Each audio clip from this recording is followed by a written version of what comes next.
I got so much motherfucking design on right now.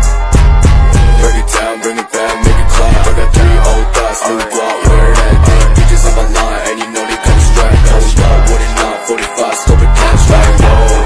Hi, fucking with these hoes out. Bismillahirrahmanirrahim. Assalamualaikum warahmatullahi wabarakatuh. Puji syukur mari kita panjatkan kepada Tuhan Yang Maha Esa, serta salawat serta salam semoga selalu tercurahkan kepada junjungan alam, yakni Nabi besar Muhammad SAW. Kami dari kelompok 5 yang beranggotakan saya Intan Dwi Pangestu sebagai moderator, ada Husni, ada Ratna, ada Heni, ada Ina, ada Hamid, dan juga di sini kami akan materi kami yang berjudul Pancasila sebagai ideologi negara dan sistem filsafat. Bab 1. Sumber historis, sosiologis, dan politis Pancasila sebagai sistem filsafat. Sumber historis Pancasila sebagai sistem filsafat. Sistem filsafat dalam sejarah masyarakat Indonesia. A. Sila ke-1. Masih berlangsungnya sistem penyembahan dari berbagai kepercayaan dalam agama-agama yang hidup di Indonesia. B. Sila kedua. Kemanjuran konsepsi internasionalisme yang berwawasan kemanusiaan yang adil dan beradab menemukan ruang pembuktiannya segera setelah proklamasi kemerdekaan Indonesia. C. Sila ketiga. Indonesia adalah bangsa majemuk paripurna yang menakjubkan karena kemajemukan sosial, kultural, dan teritorial dapat menyatu dalam suatu komunitas politik kebangsaan Indonesia. D. Sila keempat. Demokrasi sebagai bentuk pemerintahan dari rakyat, oleh rakyat, dan untuk rakyat memang merupakan fenomena baru di Indonesia yang muncul sebagai ikutan formasi negara Republik Indonesia Merdeka. E. Sila kelima. Sejarah mencatat bahwa bangsa Indonesia dahulunya adalah bangsa yang hidup dalam keadilan dan kemakmuran. Keadaan ini kemudian dirampas oleh kolonialisme. Sumber sosiologis Pancasila sebagai sistem filsafat terbagi menjadi 2 kelompok. Yang pertama, masyarakat awam yang memahami Pancasila sebagai sistem filsafat yang sudah dikenal masyarakat dalam bentuk pandangan hidup, way of life, yang terdapat dalam agama, adat istiadat, dan budaya berbagai suku bangsa di Indonesia. Yang kedua, masyarakat ilmiah akademis yang memahami Pancasila sebagai sistem filsafat dengan teori-teori yang bersifat akademis. Pancasila sebagai sistem filsafat menurut Noto Nagoro merupakan satu kesatuan utuh yang tidak dapat dipisah-pisahkan. Sumber politis Pancasila sebagai sistem filsafat terbagi menjadi 2 kelompok.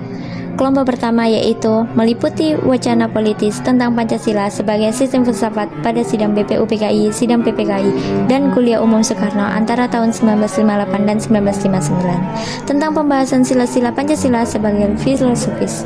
Kelompok kedua mencakup berbagai argumen politis tentang Pancasila sebagai sistem filsafat yang disuarakan kembali di era reformasi dalam pidato politik Habibie 1 Juni 2011. Bab 2. Esensi urgensi Pancasila sebagai sistem filsafat. Ialah bagaimana esensi urgensi Pancasila sebagai dasar negara yang akan dijelaskan oleh Husni. Esensi Pancasila sebagai sistem filsafat negara. Hakikat Pancasila sebagai sistem filsafat terletak pada hal-hal berikut.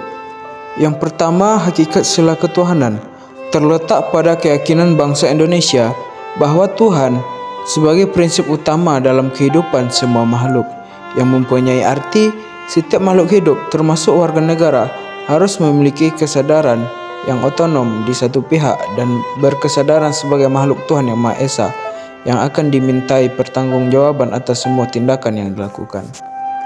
Pada sila kedua, hakikat sila kemanusiaan adalah manusia itu monopluralis yang terdiri atas 3 monodualis, yaitu susunan kodrat, sifat kodrat, dan kedudukan kodrat yang otonom dan makhluk Tuhan. Sila ketiga, hakikat sila persatuan terkait dengan semangat kebangsaan. Rasa kebangsaan terwujud dalam bentuk cinta tanah air yang dibedakan ke dalam 3 jenis, yaitu tanah air real, tanah air formal, dan tanah air mental.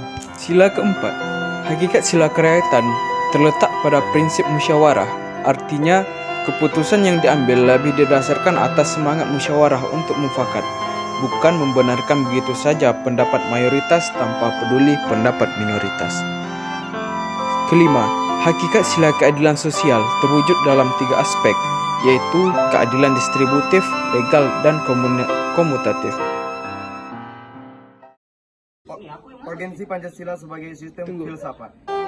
Pertama, meletakkan Pancasila sebagai sistem filsafat dapat memulihkan harga diri bangsa Indonesia sebagai bangsa yang merdeka dalam politik, yuridis, dan juga merdeka dalam mengemukakan ide-ide pemikirannya untuk kemajuan bangsa, baik secara material maupun spiritual. Kedua, Pancasila sebagai sistem filsafat membangun alam pemikiran yang berakar dari nilai-nilai budaya bangsa Indonesia sendiri, sehingga mampu dalam menghadapi sebagai ideologi dunia. 3. Pancasila sebagai sistem filsafat dapat menjadi dasar pijakan untuk menghadapi tantangan globalisasi yang dapat melunturkan semangat kebangsaan dan melemahkan sendi-sendi perekonomian yang berorientasi pada kesejahteraan rakyat banyak. Keempat, Pancasila sebagai sistem filsafat dapat menjadi way of life sekaligus way of the king bangsa Indonesia untuk menjaga keseimbangan dan konsistensi antara tindakan dan pemikiran. Hanya itulah yang dapat kami sampaikan mengenai sumber historis, sosiologis, dan politis Pancasila sebagai sistem filsafat dan esensi urgensi Pancasila sebagai sistem filsafat. Mohon maaf atas segala kesalahan karena di sini kita sama-sama belajar dan saling memperbaiki. Assalamualaikum warahmatullahi wabarakatuh.